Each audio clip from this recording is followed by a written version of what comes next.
Well, I just finished pulling the skirt board right here. Here's the floor joist right here.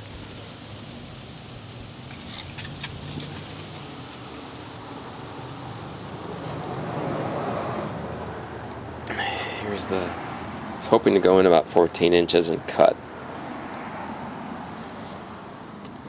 Here's what's left of the tip. There was a knot right here, so it split right there. Someone had tried to mend this or something. There were nails. This was like this.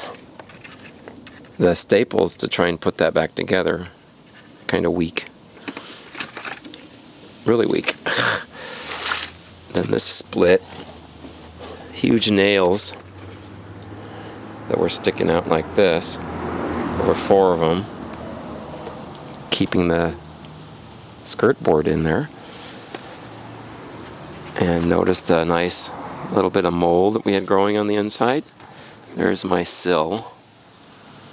That'll rest there. The skirt board will sit right there. More fun. This is still plaguing me because there's staples in here on the underside of the paneling.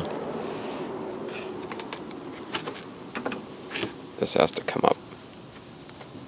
Cheers.